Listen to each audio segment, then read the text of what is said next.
How can you have this going on with your audience and this going on with your rate so you hold your revenue? Well, one thing you do is you stop talking about the common denominator. You stop talking about reach and frequency, and you start selling we're number one. The number one day part is this. We're number one in this particular moment. Broadcast television and radio decline is caused by the internet because there are now millions of distribution channels like YouTube, like Sling, like Hulu, I could go on and on, that are disintermediating people from broadcast consumption and cable consumption. This is legitimately happening. Radio advertising is positioning right now that you can reach 92% of the market with radio. Have you heard this? Have you guys seen these sales flyers on your customers' desks? This is true. You can reach 92% of the adult population with a radio ad. Do you know how you would have to do that in this market? Who has a calculator? Everyone, because you have a smartphone, so don't act like you don't have one. Grab a calculator for me, please, someone. You got one? Okay. So you have to buy in the quarter hour, right? Because we measure quarter hours. So there's 4 quarter hours. There are 24 hours in a day, so you got to multiply 4 times 24. And there are 30 days in a month, so you got to multiply that times 30 days. Math is right here. And in a typical e-market, you need 40 stations. In Lincoln, you need 71. What's the number? 204,000. In Lincoln, 204,000. So let's call it 200,000 because the math is easy. If you want to reach 92% of the adult population in Lincoln on the radio, you would spend $200,000 a month, assuming you could buy every single ad for $1. That is a true statement.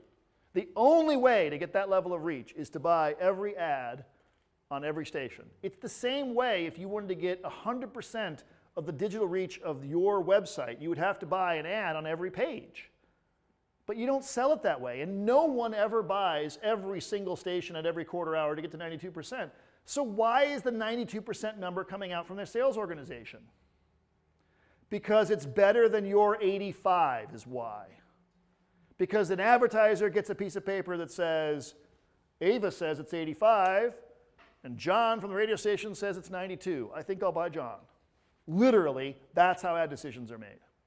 Because none of them understand these concepts that we're sharing here. Or if they do, they don't apply them evenly over their media buying decisions. They allow themselves to believe this flat earth BS that no one reads newspapers anymore. It's not true. I have one quick question, because this actually just came up in one of our sales meetings recently. The 92% is of 12-year-olds and up, and our 85 is of adults. So when you extrapolate the 92% of children and adults, it's much different, right? It would be lower, but I guess I would say if you have 71 stations, right, and you reach 92% of the population with 71, and we know it's not really 92 because it's some kids, but let's just give them the kids, because you have to divide the 92 by 71 stations. I mean, what's the average? Do you still have your calculator out? 92% of the adult population, which is the maximum reach you can get with radio, divided by 71 stations gives me 1.3. The average radio station in this market reaches something like 1.2 to 1.5% of the adult population. You can look it up. And the other thing, Sherry, to your point about them measuring 12-year-olds and up, I'm going to hypothesize that once they do deeper studies and realize the behaviors of 12 to 18-year-olds and what they're actually doing with media consumption, they'll stop measuring them. Because right now they're switching more rapidly back and forth between paid options than any other demographic.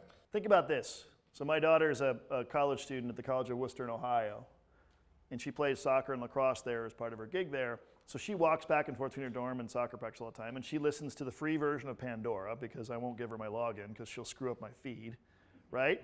And she also has the free version of Spotify, because I won't give her my login for that, both of which I pay for, by the way. So what do you think she does when she hits that moment where the Pandora ad comes on and she's walking to lacrosse practice? Spotify. And then what does she do when the Spotify ad comes on? In 1968, my dad had a AMC Rambler station wagon with an AM radio in it, and there were 6 buttons across the bottom.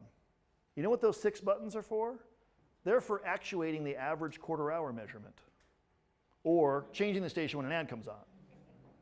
We have that now.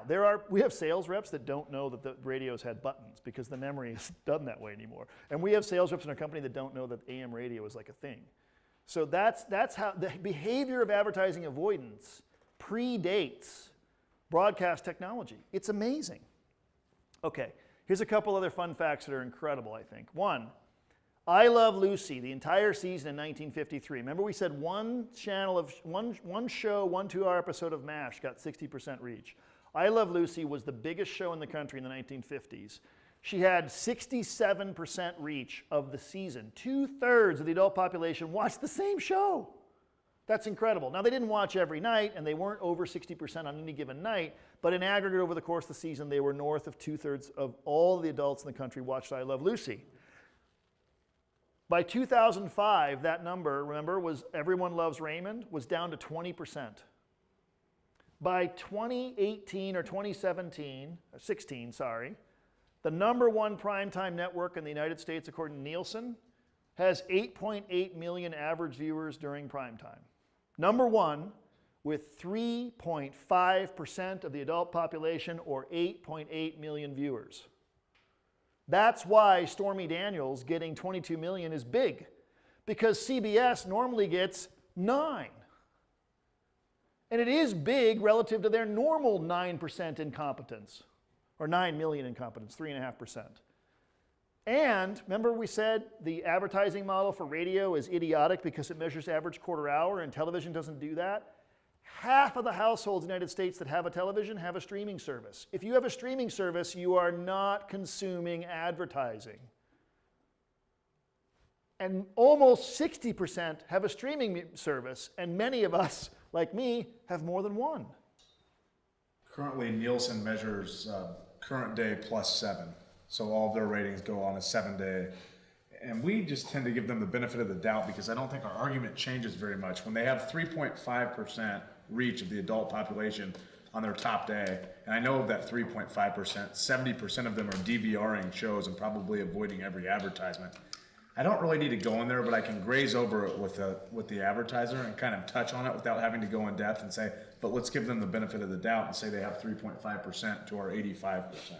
It's the same thing if I were to screw up on a sales pitch and say, we reach 71% of the adults in the market. Everybody in this room knows I'm wrong because they know their statistics. But the customer doesn't know I'm wrong, and it really doesn't change my argument. 85 to 3, 71 to 3, it's very much the same conversation. So the internet, in this particular case, is offering another distribution service for music consumption. It's just delivering music over the internet instead of over the airwaves, or a cassette tape, or a DVD, or an 8-track, or an iPod that sits in your glove box, right? All of those things were designed to give you the music you want without advertising. When I was in high school, we used to make mixtapes, not because we didn't like listen to the radio, because we didn't want to hear the ads. So we'd listen to our favorite songs over and over again on our mixtapes with no advertising. That's what a cassette player was for. That's what the Walkman was for. This has changed over the course of this presentation. I started out by referencing the Winter Olympics. I then moved to a story about the NCAA Final Four. I now reference Roseanne. Roseanne, until recently, was the #1 show in the United States with 18.44 million people watching her premiere. Now, she went down after that, right? That yields 7.5% reach, which is less than 1/10 of your reach, less than 1/10 of it. And yet everyone watches Roseanne and no one reads the newspaper. It's just asinine. It's wrong, it's backwards, it's inaccurate, it is statistically wrong. And if you are making advertising decisions based on that kind of assumption, you are an idiot. That's the #1 show, so you should be on it. The #1 against what? The other 3,000 options? It's amazing you can get 18.4 million people to watch your show. It still sucks compared to our Monday newspaper. The sum, according, there was a Business Insider article that just came out in May. The sum of all the top TV shows, which is NCIS, Roseanne, and then NCIS again, New Orleans or something, and then the 7 next shows, which I don't know off the top of my head, reach less than 30% of the adult population. The top 10 shows across all channels of all networks reach less than 30%. And we're crying about our audience demise and our inability to go to market because no one reads print anymore and the results are way down. It can't be the case. This is Nielsen data, and as John said, it is live plus 7. By the way, I'm the one who highlighted and made it bold and underlined live plus 7. Because Nielsen this year started measuring, do you watch the television show live or do you watch it within the next 7 days on your DVR? So I tried to figure out what percentage of people that use a DVR consume the advertising. And I felt like someone on the other end of Google was going to send me a note saying, that's the dumbest thing anyone's ever Googled because everyone knows the answer is none. What is advertising consumption? Unless you DVR'd the Super Bowl, you're definitely not watching the ads, right? I mean, it's just, there's a 30-second fast forward button on your DVR. It's designed to do that. This is the Nielsen, by the way, broadcast, broadcast, broadcast, broadcast, cable, cable, cable, cable, cable, cable, and it goes on down. This is a list of Nielsen data for 2000 through the end of 2017. Monday through Saturday, 8 p.m. to 11 p.m., Sunday 7 to 11, most current ranked. Premium network source Nielsen Cable Prime, Monday through Sunday, 8 through 11, again, live plus 7. Think about this. There's 8 million people watching CBS during prime time. The baseline is 249 million. The average reach of CBS primetime in 2017 is 3.2. In 2016, it was 3.5. That doesn't seem like a big decline, except it's like 10%. And what does that tell you about every single television station? And by the way, radio are all subsets of this because they're much smaller. What does it tell you about NBC through the CW? What do we know for a fact? That if CBS is number one with 8 million, everyone else has less than 8 million, which means everyone else has less than 3.2%. Who's got their calculator still? You want to do that for me again? When you guys do a calculator for me? What is Fox News reach? What is it? 1%. That's right. It's 1%. What is MSNBC's reach? Less than 1, because we're now at a rounding error, right? By the way, when we get Lear data, every single one of these reach numbers is smaller than the margin of error in our data study. We have more than 3.2% margin of error in our study, and yet their entire prime time reaches 3.2%. Now, I don't know about your political leanings, and I don't really my business, but I can tell you as a former publisher and someone who really believes in capital J journalism and someone who actually believes in the value of the content we create, the fact that the sum of Fox and NBC combined reaches less than 3% of the population, in fact less than 2%, makes me feel really good. Because I think they're both garbage. And I think both of them are reaching very, very few people because Nielsen told me that they're both less than 1%.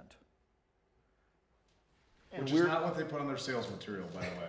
Fox News does not go out and say, by us, we reach 1% of the adults. They say, everybody has a TV on their wall, and we're number one in cable. We're number one.